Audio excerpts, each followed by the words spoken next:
Hi guys, this video will help provide the ideas that have been helpful for enhancing individual journeys as an early childhood teacher. The central question that this reflection is going to focus is going to be how are these approaches, theory, and frameworks helpful for me to understand the role of an early childhood teacher, to understand children and what are their perspectives. So we'll talk about several approaches, theory, and framework. Historical approaches. So, one of the essential historical approaches that remains highly essential to reflect upon is the tabula rasa concept, which was given by John Locke. According to John Locke, it has been found that children are actually born with a blank slate referring to their mind, and this is when knowledge is developed mainly through interaction and experience with external environment. This idea remains helpful to understand that children are heavily facilitated by the surroundings along with the opportunities of education and caregiver practices. Locke's perspective majorly focused on the fact that education and the power of nurture is essentially impactful for developing a child. For early childhood teacher practice, it is believed this historical approach is applicable to universal children and understand their scope of growth and development, especially in early childhood days. The next approach that we're going to talk about is contemporary approach. The Reggio Emilia approach is a contemporary approach that remains highly valued. According to this approach, children are highly capable and curious, and they also become active participants in their approach to learning. According to Reggio Emilia approaches, the emphasis is given upon creativity, collaboration, and acute importance of learning environment that is heavily referred to as third teacher. The most essential factor to ECTs has been the focus that is given on children and their scope of expressing themselves through different aspects of communication, such as storytelling, playful activities, along with art. This approach remains helpful for providing guidance and makes ECT more credible and understand the identities of children along with the learning styles that are extremely diverse for child and needs to be explored in their own way. Now we're going to talk about two famous theories.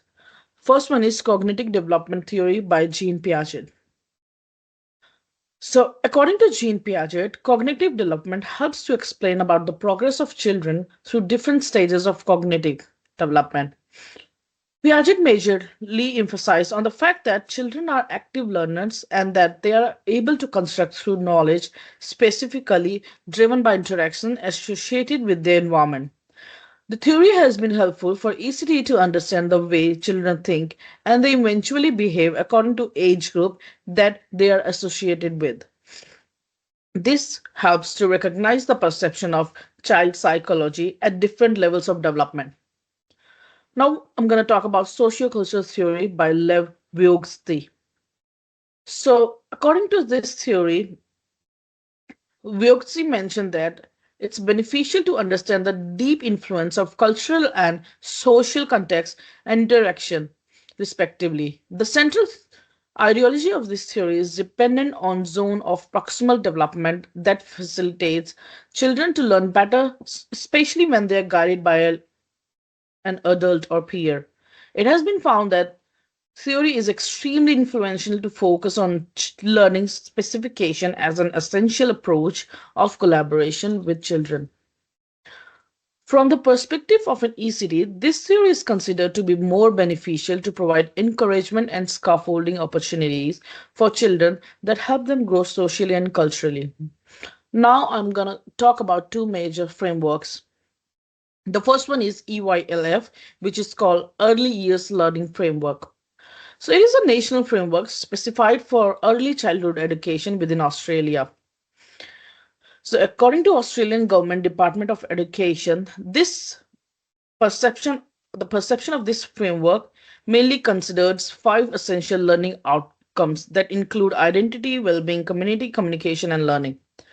This this framework is highly beneficial for ECD as it helps me to understand that children are capable of learning things with their unique strength. It is important to highlight the nurturing children needs to be derived considering the sense of agency and identity that is inclusive and makes them feel valued, sustaining growth and enhancing the learning journey. Now I'm going to talk about national quality standard. This framework helps to set the benchmark needed for quality for early childhood education. Early childhood teachers is an essential framework that helps understand the areas related to educational programs, governance, followed by relationships, along with health and safety. This framework can help an ECT to understand the creating safety along with highly organized and not charged environment is essential for child learning practices. Considering the core concept of this framework ensures that an ECD is more credible to focus on the maintenance of highest policy that is needed for education and care. Critical reflection. Optimizing these approaches, theories, and frameworks are essentially important to focus on necessary requirements that are needed to understanding children.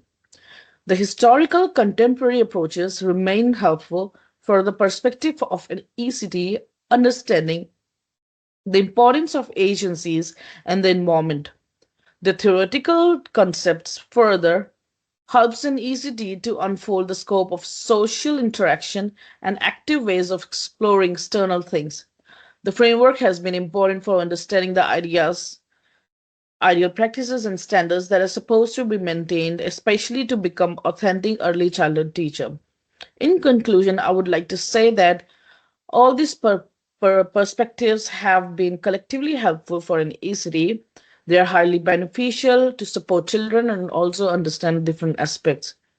Deep down, an ECT will be considering these approaches, theories, and frameworks that are going to enhance the holistic approach of child well being and teachers' perspective. Thank you. That's all.